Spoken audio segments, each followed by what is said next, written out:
नमस्ते दोस्तों, आपके अपने पसंदीदा चैनल संजना टीवी पर आपका बहुत बहुत स्वागत है। मैं हूं आपकी दोस्त और होस्ट संजना।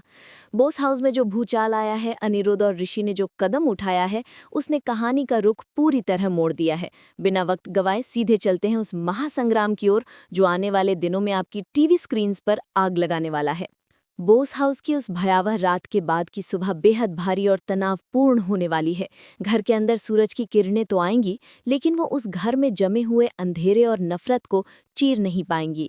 रात भर जो तमाशा हुआ, जिस तरह अनिरुद्ध ने पूरी दुनिया और समाज की परवाह किए बिना झनक का हाथ थामा और जिस तरह ऋषि ने अपनी चुप्पी तोड़ी, उसने घर के हर सदस्य को एक अजीब सी बेचैनी और खौफ में डाल दिया है। अर्शी, जो अपने गुरूर और अपने स्टाइल के लिए जानी जाती थी, उसका हाल किसी हारे हुए सिपाही जैसा होगा। उसका कमरा जो कभी सजा धजा रहता था, अब किसी युद्ध के मैदान जैसा बिखरा हुआ नजर आएगा। अर्शी फर्श पर बैठी होगी, उसके चारों तरफ टूटे हुए कांच के टुकड़े होंगे जो दरअसल उसके टूटे हुए अहंकार की गवाही दे रहे होंगे। उसकी आंखों में अब सिर्फ आंसू नहीं होंगे, बल्कि एक ऐसी प्रतिशोध की आग होगी जो आने वाले वक्त में झनक को जलाकर राख कर देना चाहती है। वो यकीन नहीं कर पा रही होगी कि एक साधारण सी लड़की, जिसे उसने हमेशा अपने घर की नौकरानी से ज्यादा कुछ नहीं समझा, आज उसने अनिरुद्ध के दिल में वो जगह बना ली है जो अर्शी को कभी नसीब नहीं हुई। वहीं दूसरी ओर ऋषि और अदिति के कमरे का मंजर भी कुछ कम दर्दनाक नहीं होगा। अदिति, जो ये मानकर चल रही थी कि शादी का सिंदूर और समाज का ठप्पा ऋषि को उसका बना देगा, उसे बीती रात ये कड़वा सच समझ आ चुका है कि ऋषि का शरीर भले ही इस कमरे में है, लेकिन उसकी रूह, उसकी संवेदनाएं और उसका दिल झनक के कदमों में बिछा हुआ है। ऋषि बैल्कनी में खड़ा होगा, उसकी नजरें शून्य मिट्टी की होंगी और उसके हाथ की मुट्ठियां इतनी जोर से भिंची होंगी कि नसें उभर आएंगी। अदिति उसके पास जाने की कोशिश करेगी, उसके कंधे पर हाथ रखकर उसे अपनी ओर करने का प्रयास करेगी, लेकिन ऋषि का शरीर एक पत्थर की तरह सख्त हो जाएगा। बिना एक शब्द बोले, बिना उसकी तरफ देखे, ऋषि का वो ठंडा बर्ताव अदिति के दिल पर किसी खंजर की तरह चलेगा। फिल्म सिटी में चर्चा है कि मेकर्स अब ऋषि के किरदार को पूरी तरह बदलने वाले हैं। वो अब तक जो परिवार की मर्यादा का लिहाज कर रहा था, अब उसके सब्र का बांध पूरी तरह टूट चुका है और वो एक बागी बनकर उभरने वाला है। कहानी आगे बढ़ती है और हम देखेंगे डाइनिंग एरिया का वो दृश्य जो शायद भारतीय टेलीविजन के इतिहास का सबसे तनावपूर्ण ब्रेकफास्ट सीन होने वाला है। घर के बड़े बुजुर्ग विनायक और सृष्टि पहले से ही टेबल पर मौजूद होंगे, लेकिन माहौल में ऐसी चुप्पी होगी जैसे कोई मातम छाया हो। अनिरुद्ध सीढ़ियों से नीचे उतरेगा, उसकी चाल में एक नया आत्मविश्वास और चेहरे पर एक ऐसी शांति होगी जो तूफान आने से पहले समुद्र में होती है। उसके ठीक पीछे झनक होगी, सहमी हुई, डरी हुई, अपनी साड़ी के पल्लू को कसकर पकड़े हुए, मानो वो वही कपड़ा उसका एकमात्र कवच हो। जैसे ही वो दोनों डाइनिंग टेबल के पास पहुंचेंगे, अर्शी जानबूझकर अनिरुद्ध की कुर्सी के पास खड़ी हो जाएगी, ये जताने के लिए कि पत्नी होने का हक सिर्फ उसका है और अनिरुद्ध के बगल में बैठने की जगह सिर्फ उसकी है। बिपाशा और लालन एक दूसरे को इशारों में समझा रहे होंगे कि आज कुछ बड़ा धमाका होने वाला है। अनिरुद्ध अपनी कुर्सी पर बैठेगा नहीं, बल्कि खड़े होकर एक नज़र पूरे परिवार पर डालेगा। उसकी नज़रों में वो सवाल होंगे जिनका जवाब किसी के पास नहीं होगा। तभी अनिरुद्ध घर के पुराने नौकर को आवाज लगाएगा। उसकी आवाज की गूंज पूरे हॉल में सन्नाटा फैला देगी। वो सख्त लहजे में आदेश देगा कि आज से इसी वक्त से घर का पहला निवाला, पहली थाली और पहला अधिकार झनक का होगा। ये सुनते ही सृष्टि अपनी कुर्सी से खड़ी हो जाएगी। उसका गुस्सा सातवें आसमान पर होगा।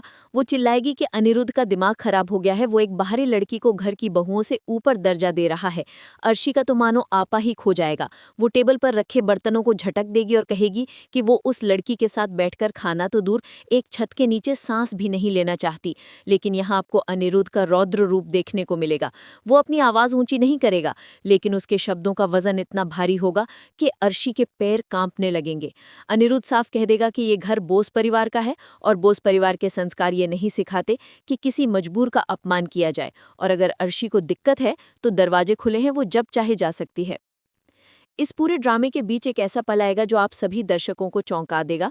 ऋषि, जो अब तक सर झुकाए बैठा था, अचानक अपनी जगह से उठेगा। सबको लगेगा कि वो अनिरुद्ध का विरोध करेगा या अपनी पत्नी अदिति का पक्ष लेगा, क्योंकि अब तक वो यही करता आया था।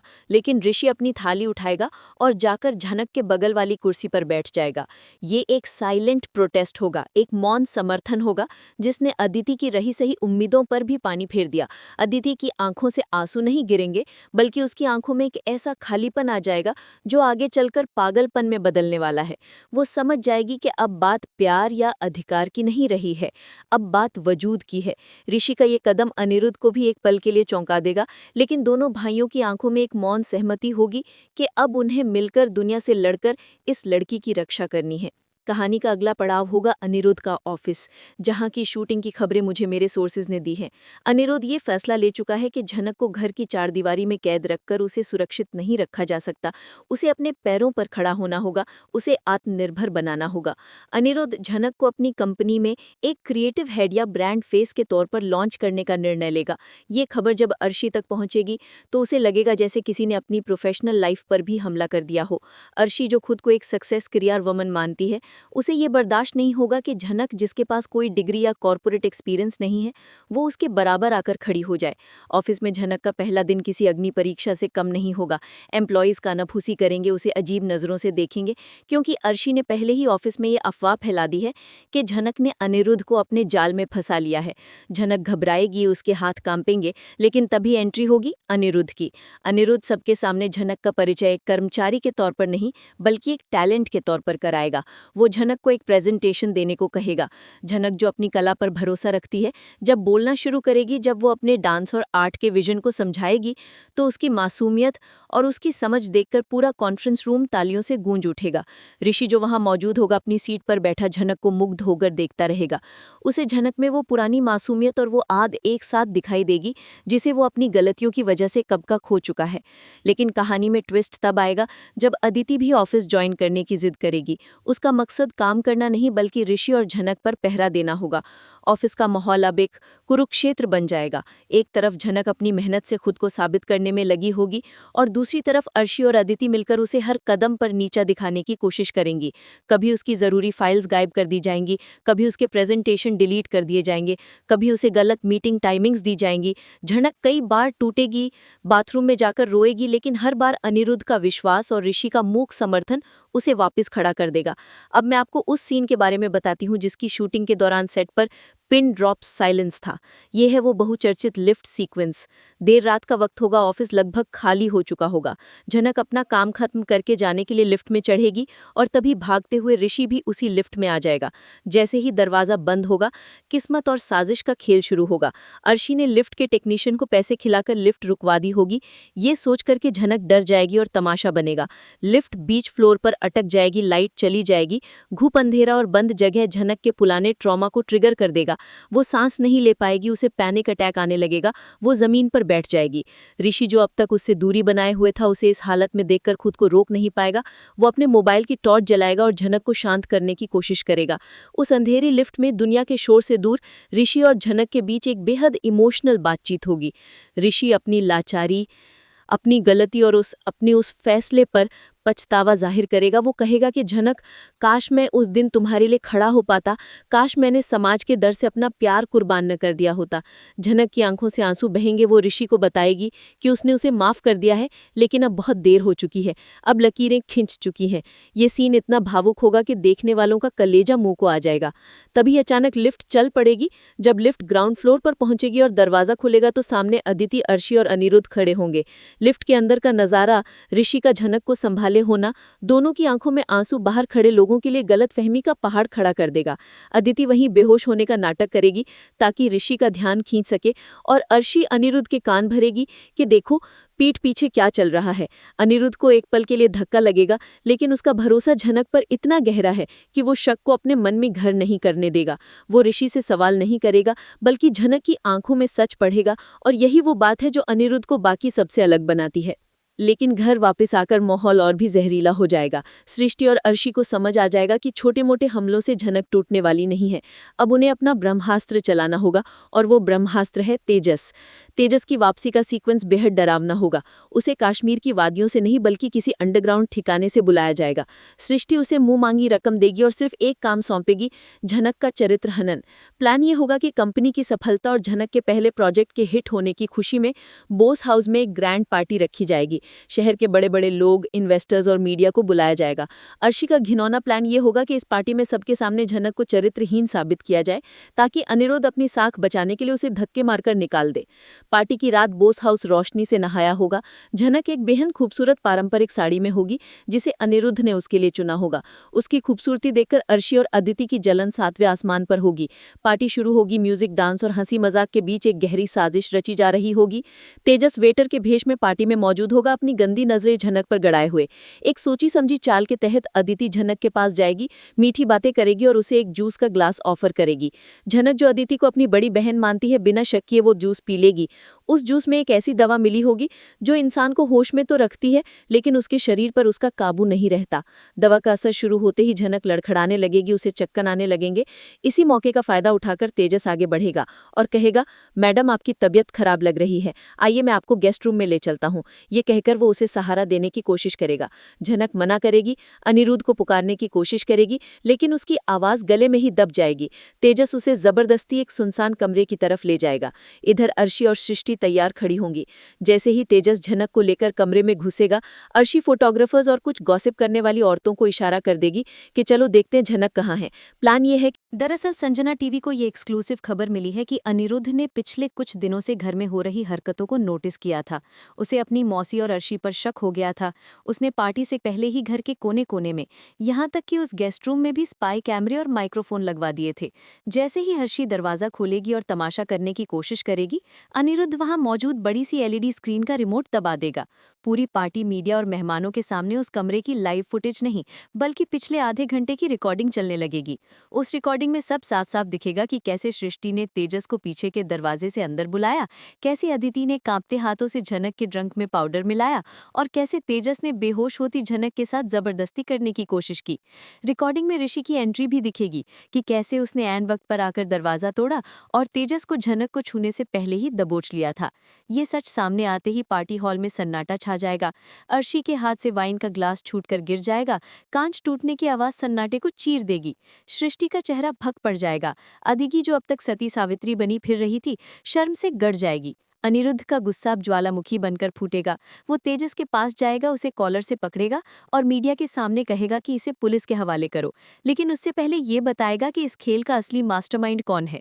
पिटने के डर से और अनिरुद्ध के रसूख को देखकर तेजस तुरंत अर्शी और सृष्टि का नाम उगरवेगा। वो चिल्लाकर कहेगा कि इन्होंने मुझे पैसे दिए थे, ये चाहते थे कि मैं झनक की इज्जत मिट्टी में मिला दूं। अब बारी होगी न्याय की। अनिरुद्ध अर्शी की तरफ मुड़ेगा। उसकी आंखों में अब प्यार, फिक्र या जिम्मेदारी नहीं, सिर्फ घृणा होगी। वो अर्शी से कहेगा कि मैं तुम्हें अपनी पत्नी का दर्जा देता रहा, तुम्हारी हर गलती माफ करता रहा, लेकिन आज तुमने एक औरत होकर दूसरी औरत की आबरू नीलाम करने की कोशिश की है। तुम मेरे घर में रहने के लायक नहीं हो। अनिरुद्ध सबके सामने अर्शी को तलाक के पेपर्स थमा देगा, जो शायद उसने पहले ही तैयार करवा लिए थे, लेकिन सही वक्त का इंतजार कर रहा था। अर्शी अनिरुद्ध के पैरों में गिरकर गिड़गिड़ाएगी, कहेगी कि ये सब उसने अपने प्यार को बचाने के लिए किया था, लेकिन अनिरुद्ध उसे झटक देगा।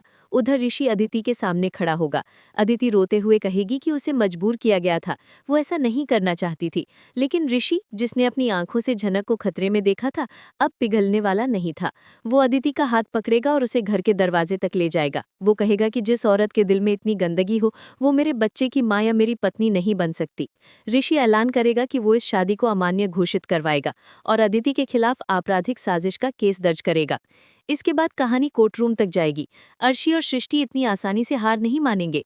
वो कोर्ट में बड़े बड़े वकीलों की फौज खड़ी कर देंगे। उनका मकसद सिर्फ केस जीतना नहीं, बल्कि अनिरुद्ध और ऋषि को समाज में बदनाम करना होगा। अर्शी का वकील कोर्ट में दलील देगा कि अनिरुद्ध ने झनक के प्यार में पागल होकर अपनी पत्नी को मानसिक रूप से प्रताड़ित किया है। वो पुरानी घटनाओं को तोड़ मरोड़ कर पेश करेंगे। वो साबित करने की कोशिश करेंगे कि झनक ने ही अनिरुद्ध को अपने वश में किया है और ऋषि का भी ब्रेन वॉश किया है।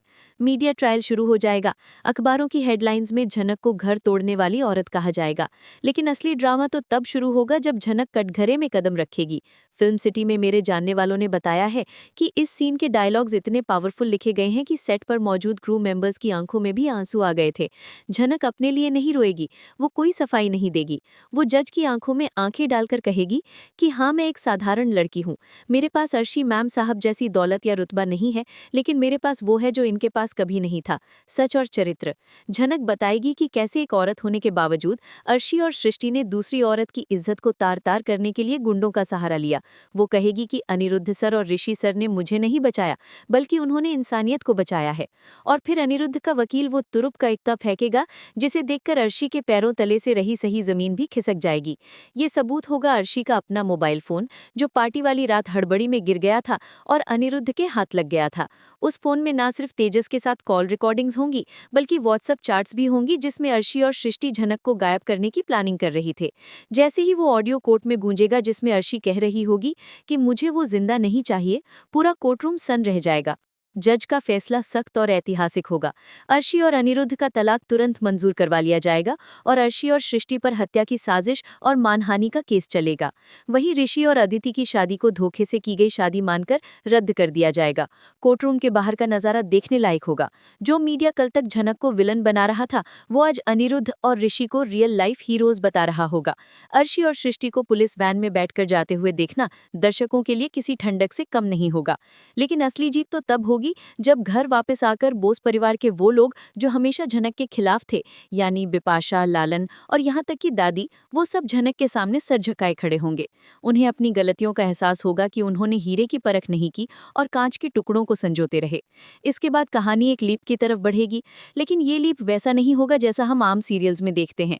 ये कुछ महीनों का लीप होगा जो टूटे हुए दिलों की मरम्मत दिखाएगा। झनक अब एक बड़ी स्टार बन चुकी होगी। उसकी डांस अकेडमी शहर की सबसे प्रतिष्ठित संस्था बन जाएगी। अनिरुद्ध अपनी कंपनी को नई ऊंचाइयों पर ले जाएगा और ऋषि खुद को तलाश करने के सफर पर निकल जाएगा। लेकिन जाने से पहले ऋषि और झनक का एक आखिरी सीन होगा जो बहुत ही मार्मिक होगा। ऋषि झनक से कहेगा कि मैंने प्यार तो किया, लेकिन उसे निभाने की ताकत मुझ में नहीं थी। अनिरुद्ध भाई ही तुम्हारे असली हकदार हैं। ऋषि का ये त्याग उसे दर्शकों की नजर में हमेशा के लिए अमर कर देगा। कहानी का क्लाइमेक्स एक पहाड़ी पर शूट किया गया है, जहां अनिरुद्ध और झनक खड़े हैं। हवाओं में एक नई आज़ादी होगी। अनिरुद्ध झनक का हाथ नहीं थामेगा, बल्कि उसके साथ कदम से कदम मिलाकर खड़ा होगा, ये जताते हुए कि वो उसे बांधना नहीं चाहता, बस उसके साथ चलना चाहता है। अनिरुद्ध कहेगा कि तुमने मुझे जीना सिखाया है झनक, और झनक मुस्कुराते हुए कहेगी और आपने मुझे उड़ना। कैमरा पीछे की तरफ पैन करेगा और हम देखेंगे कि दूर खड़ा ऋषि उन्हें देख रहा है। उसके चेहरे पर एक सुकून भरी मुस्कान होगी। यह अंत एक नई शुरुआत का संकेत होगा, एक ऐसी दुनिया जहां अब कोई साजिश नहीं, सिर्फ सम्मान और प्रेम होगा। तो दोस्तों, दिल थाम कर बैठिए, क्योंकि झनक के आने वाले ये एपिसोड्स टीवी की दुनिया में इतिहास रचने वाले हैं। ऐसी कहानी, ऐसा अभिनय और ऐसा ड्रामा आपने पहले कभी नहीं देखा होगा। मैं आपकी संजना टीवी की तरफ से वादा करती हूँ कि जैसे ही सेट से कोई और नई खबर या कोई और ट्विस्ट लीक होगा, सबसे पहले आप तक पहुँचाऊंगी। आपको क्या लगता है, क्या ऋषि को माफ कर देना चाहिए या फिर अनिरुद्ध और झनक की जोड़ी ही बेस्ट है?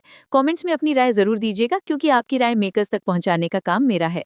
जाने से पहले चैनल को सब्सक्राइब करना और बेल आइकन दबाना बिल्कुल मत भूलिएगा, क्योंकि फिल्म सिटी की दीवारें बहुत कुछ बोलती हैं और उन आवाजों को सुनने वाले कान सिर्फ मेरे पास हैं। ये है संजना टीवी, जहां कहानी कभी खत्म नहीं होती, बस एक नया मोड़ लेती है। तब तक के लिए अपना ख्याल रखिए और देखते रहिए झनक का ये महासंग्राम, सिर्फ और सिर्फ अपनी टीवी स्क्रीन्स पर। नमस्ते।